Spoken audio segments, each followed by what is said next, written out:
What if this trillion-dollar oil empire still hides another life? A life most people never see.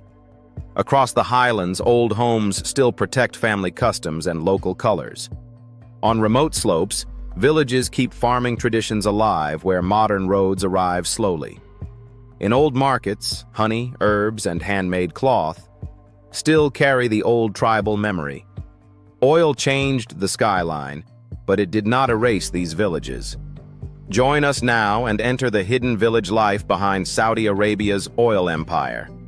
5,950 feet, a Saudi village lives above clouds, coffee terraces, and roads that twist against the mountain. Fifa rises in Jazan near Saudi Arabia's southern frontier. Here, fog arrives quickly and sunlight breaks through in hard fragments. The air feels different here, cooler, wetter, alive. Life in Fifa is built around altitude, family land, and patient farming. Families keep gardens, coffee trees, and small fields near home. The terraces are Fifa's strongest answer to difficult land. Kaulani coffee gives these cultural weight. Families pass farming knowledge across generations. Harvesting, drying, roasting, and serving coffee connect work with hospitality. A cup of coffee is a symbol for the respect for the guests. But there is still more interesting thing about the culture. Do you know why does identity here begin with scent? They are called the flower men of southern Saudi Arabia. These men are the descendants of the ancient Tihama and Asir groups of the area. Their flowers are part of a tradition that goes back more than 2,000 years. The wreath reflects pride in highland ancestry. During markets, weddings, and gatherings, it turns the body into a living sign of place. High above the hot, sunny sky, village life in Fifa retains its unique character. In the highlands of Asir, the old houses stand with a hard mountain face. These villages grew from mountain necessity. Families used local stone, timber, and thick walls to survive steep ground.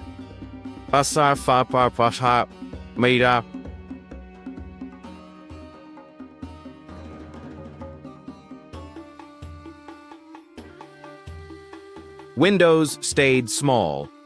Roofs stayed practical. The house guarded people from weather, raids, and isolation. But who truly owned the world inside these stone homes? The answer will make you surprised. Usually the women. In particular, women transformed the interior through Al-Qarah al-Asiri, a traditional wall painting art recognized by UNESCO as intangible heritage. The art covered reception doors and interior walls. They used colors prepared from plants, minerals, earth, and available local materials. Mother and daughter paint together. The motifs express pride, hospitality, and local identity. The contrast is striking. Outside the village looks severe. Dark rock presses against mist. Inside, color breaks open across the walls. Red, yellow, black, and white gather into order. Al-Qarah al-Asiri reveals a hidden Saudi Arabia. It shows how women place joy, discipline, and life inside the cold armor of the mountains. Some rise 8 floors without mortar, 900 years old. Ow! Welcome to Rijal, Alma.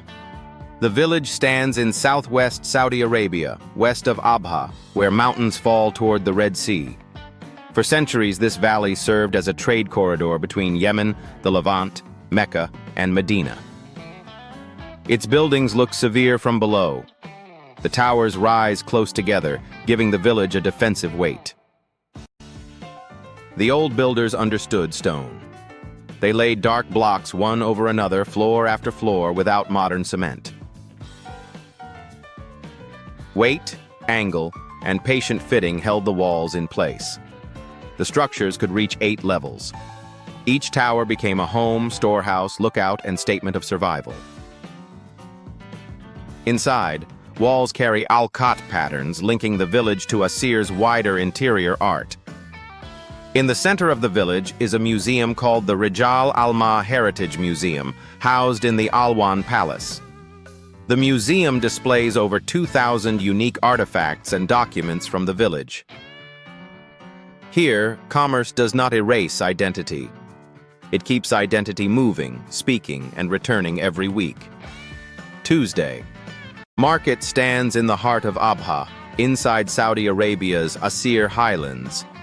For nearly 200 years it has served as a meeting ground for mountain communities. Its name comes from the old market day, but its meaning reaches beyond trade. In the morning, traders arrive with wild honey, mountain herbs, and woven goods. And guess what gives this market its unmistakable identity? The scent. Honey smells warm, basil cuts sharp, smoke hangs low, and the scent of the flower wreaths appear beside herbs, spices, and bright fabrics. Wild honey is the market's strongest treasure.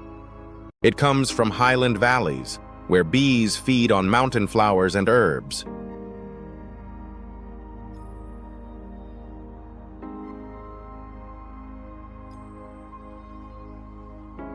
Sellers offer it in jars, blocks, and old containers.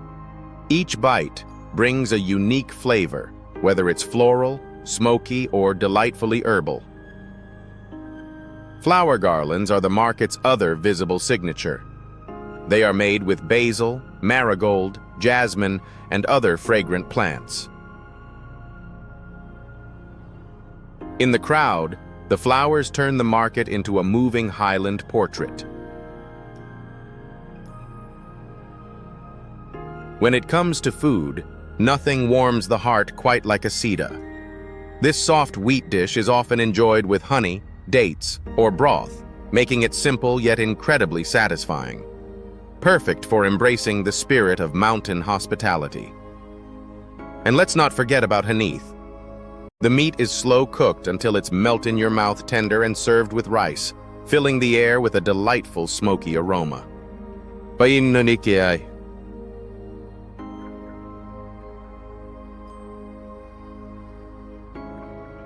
Tuesday market is a living stage for Assyri culture. Tribal memory appears in dress, speech, scent, and craft. Every stall holds a piece of mountain life.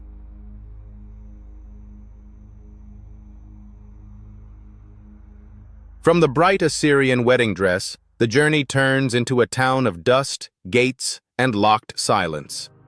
Al-Ula Old Town stands in northwest Saudi Arabia, inside an oasis valley once tied to incense routes and pilgrimage roads. Families lived here until the late 1980s, before the old settlement fell quiet. The town was built as a compact medieval city. About 800 mud brick and stone houses stood close together. The streets became narrow, the air cooled, sound stayed trapped between walls. 14 gates once controlled entry into the town. At night, those gates could close around the settlement. The houses themselves formed a protective wall. This design helped Al-Ula survive desert heat, raiders, wind, and long seasons of abandonment. Inside, alleys twist between dark doors and broken plaster.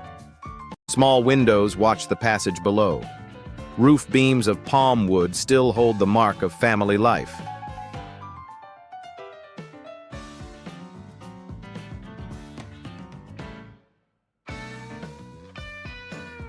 Dust settles slowly. Time feels stored.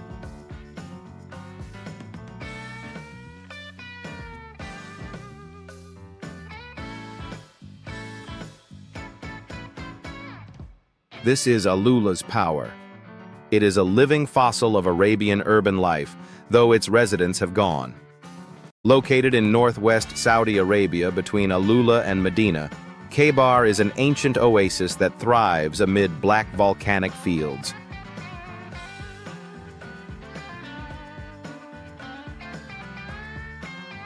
The landscape is striking. The basalt terrain framing palm groves, the flowing springs, the mud brick ruins, and towering fortifications. The contrast is vivid. Dark stone rising against vibrant life below, Archaeologists have uncovered remnants of a fortified town from the Bronze Age at Kaybar, dating back over 4,000 years. This was protected by an extensive ancient wall safeguarding vital water resources, crops, and the life of its settlers. The discovery shows Kaybar was not only a later Islamic fortress. Its defensive life began far earlier. For the local people, Kaybar embodies resilience in a harsh volcanic landscape. It carries the legacy of agriculture, faith, trade, and early settlement. The oasis stands as proof that life can thrive even amidst barren ground. Applause. Travelers enter the rock. The desert stayed behind. And Al-Qarah's message is simple. In the desert, survival often begins underground. Al-Qarah mountain stands in Al-Asa oasis near Hofuf in eastern Saudi Arabia. It rises about 246 feet above the oasis. The Al-Asa landscape is UNESCO listed with gardens, springs, wells, canals, and historic settlements. The mountain is like a giant flat-topped table made of calcareous sandstone, mudstone, and marl. Over time, its caves have formed through erosion, collapse, and the pressure of the Earth's layers.